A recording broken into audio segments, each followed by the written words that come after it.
back sa ating YouTube channel at ngayon ay may dumating sa ating diving flashlight na galing kay Trustfire at i-review natin ito.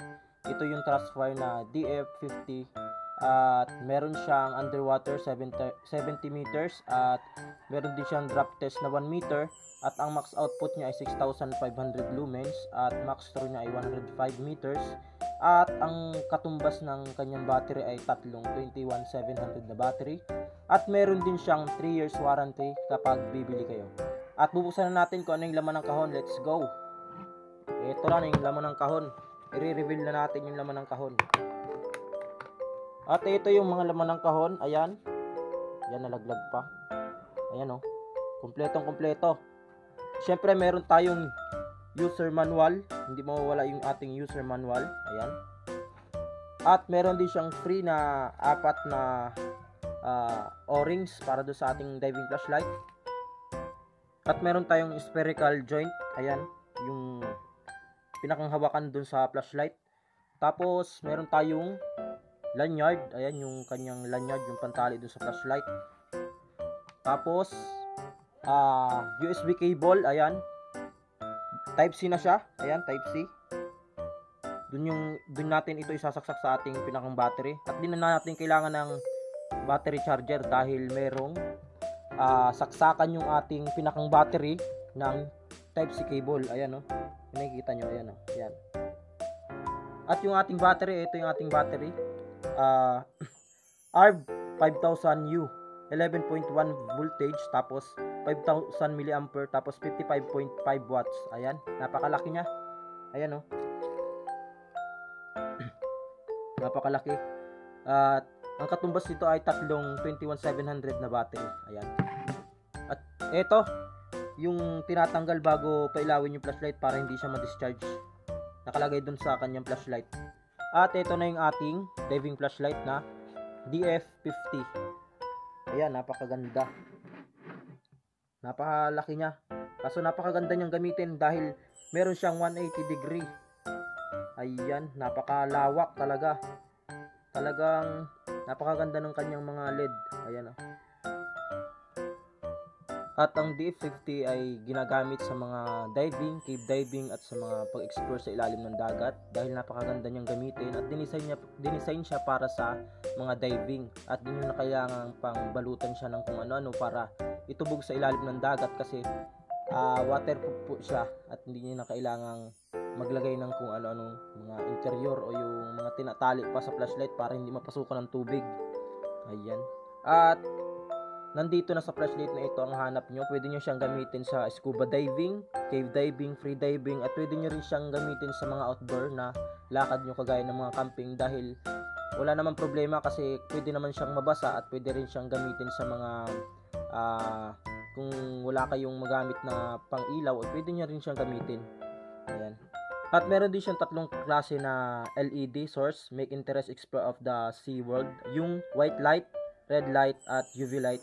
Sa red light kadalasang makikita dito yung mga parang mga dumi sa ilalim ng dagat, yung mga parang mga alikabok. Tapos doon sa UV light ay makikita nyo dito yung mga jellyfish na nasa ilalim ng dagat at makikita nyo yung iba't ibang kulay ng mga species doon para gamitin yon, kailangan yung i-turn off yung red light, UV light. At sa white light ay normal lang naman yung kanyang makikita, yung inyong makikita doon. At ang pinakang max output niya ay umaabot ng 6,500 lumens. At ang kanyang maximum range ay 105 meters. At meron din siyang degree na 180. Napakalawak talaga. Mamaya ipapakita ko sa inyo kung gaano siya kalawak at kung gaano siya kagandang gamitin sa mga diving at sa mga outdoor places na kailangan yung puntahan. Ayan. At ang flashlight na ito ay pwede mong gamitin up to 70 meters sa ilalim ng dagat. Kaya niya ang water pressure ng hanggang 70 meters.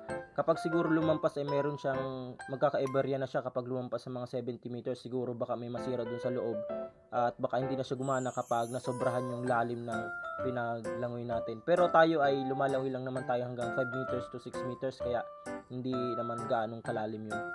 At ang kagandahan dito sa flashlight nito ay meron siyang battery indicator light. Makikita nyo dito sa pinakang flashlight kung ilang percent o malulobat na ba siya. Pipindutin nyo lang siya dito. Yan. Na green. Kapag green light, nasa mga 100 to 80% ito. Pwede pa itong gamitin dahil full charge pa. At kapag nag-yellow light naman yung kanyang kulay dito, nagbago yung kulay, ay siguro ay mga nasa 80 to 40% ang kanyang battery. At kapag nag-red naman, low battery power na yon, kailangan mo na siguro i-charge. Umaabot ng 40 to 10%. At dun sa running out soon, yung talagang malulobat na kailangan mo na talagang i-charge, ay 10% to 1% kailangan talaga ay i-charge mo na. Kapag nag-flashing red na siya, talagang lobat na kailangan mo na siyang i-charge. Ayan. Diyan makikita nyo dyan yung kanyang kulay, kung anong kulay. At napakadali namang nitong i-operate dahil napakadali niya lang matutunan. At dun sa pag on and off niya, pagbubuksan at papatayin mo, ilong press nyo lang siya hanggang sa 5 seconds. Ayan, magbubukas na siya hanggang sa 5 seconds. And then kapag papatayin mo, ganun din. Siguro ay mga 5 seconds din para siya ay mamatay. Ayun, napakadali niya lang gamitin. Ayan o. Press nyo lang siya ng matagal. Ayan. Tapos press nyo para mamatay ulit. At dun sa switch working mode niya, kapag binuksan nyo siya, ayan, pipindutin nyo lang siya ng isa-isa at lilipat yan ng ibang mode. Ayan o. Ayan. Napakadali niya lang i-operate. Pipindutin nyo lang. Halimbawa, pag on nyo, pipindutin nyo lang ng isa, lilipat na siya dun sa ibang mode. Ayan. At dun sa SOS mode o yung emergency naman, kailangan ay nakapatay yung inyong diving flashlight. Ayan, nakapatay. Tapos, pipindutin nyo siya ng mga 2 seconds. Ang tagal. Ayun. Kapag nag-blink na ganyan, yun yung SOS, yung emergency. Pwede nyo yung gamitin ito kapag minsan ay naiiwan kayo mag-isa dun sa laot pag kita'y nagda-dive at gusto niyo magpatulong sa kasama nyo, pwede nyo siyang SOS para malaman niya kung ano yung kalagayan mo sa ilalim ng dagat. Ayan. At kapag ibabalik nyo naman sa normal mode, ay pipindot nyo lang yung isa. Ayan, babalik na siya. At meron din siyang memory mode. Halimbawa, binuksan natin sa low mode. Tapos, pinatay natin. Yung iba kasing flashlight, kapag pinatay mo, dun talaga sila pumupunta sa low mode. At ito naman, kapag binuksan mo, kung saan mo siya naiwan, dun pa rin siya bubukas. Halimbawa, yan, low mode. Ilalagay natin dun sa pinakang red light. Ayan, tapos papatay natin. Tapos, pag bubuksan ulit natin, dun ulit siya sa red light bubukas. Ayan. Ay yung sinasabing memory mode niya. Napakaganda nito dahil dito mo manage yung ganda ng flashlight. Ayan. At meron din siyang accidentally touch prevention, yung lock and unlock mode. Minsan kapag walang ganito yung ating flashlight ay nilalagay natin sa bag, accidentally nabubuksan hanggang sa hindi natin namalayan na bukas pala yung ating diving flashlight, ay hanggang sa pagbukas natin, tiningnan natin ay bakit hindi nagumagana dahil na-discharge na yung battery. At sa pag-operate lang naman ng ganitong pag-lock and unlock lang naman ay i-double tap mo lang ng mabilis. Ayan, nakalock na yan. Ayan o.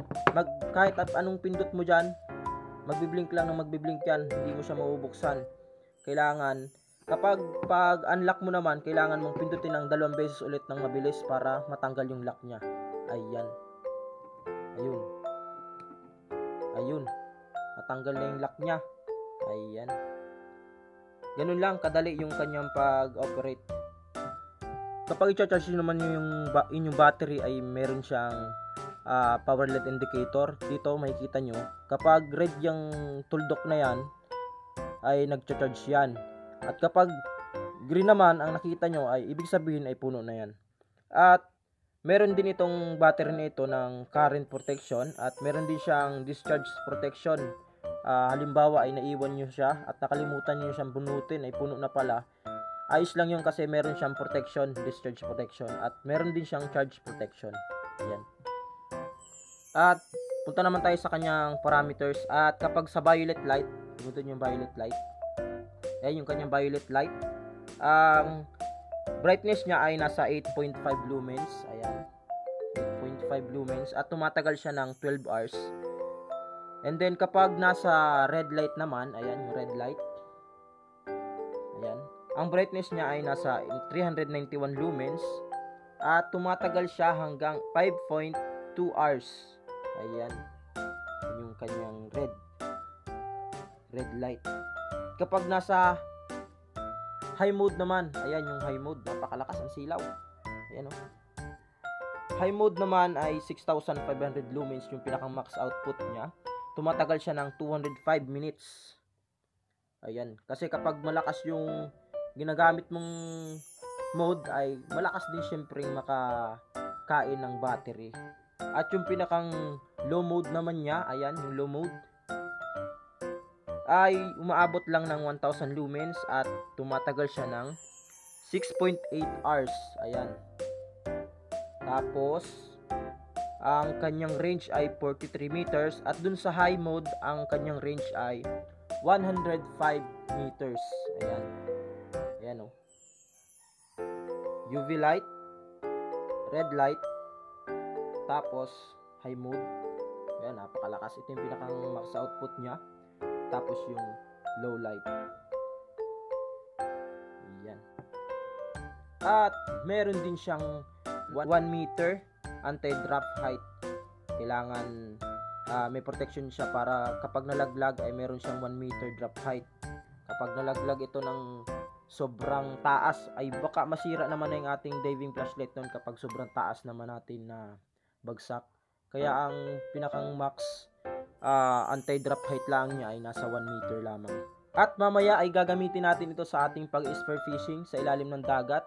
At testingin din natin sa labas, outdoor test natin kung gaano siya kaganda at kung gaano siya kalakas. Abang-abang na lang mamaya. Ito yung kanyang low. Ayan. Napakalaki ng sakop ng ilaw niya. Napakaganda na itong gamitin sa pag-diving. Pag mag-video ka lang. Ayun.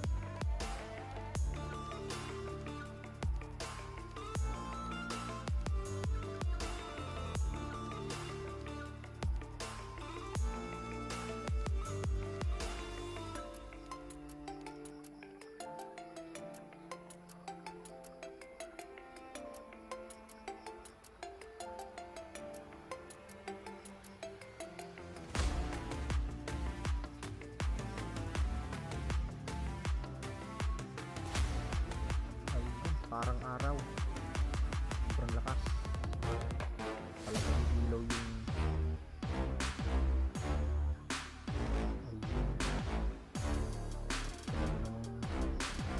ilaw ang batuhan eh.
At kung nagustuhan nyo yung ating pag-review dito sa ating diving flashlight, ay kung nagnanais kayong bumili ng ganitong flashlight, ay maaari kayong pumunta sa store ng Trustfire. Ilalagay namin yung kanilang link, yung shop link nila doon sa aming description box. At kayo na pong bahalang magpindot nun. Ipindutin nyo lang po yung link at diretso na po kayo sa shop nila.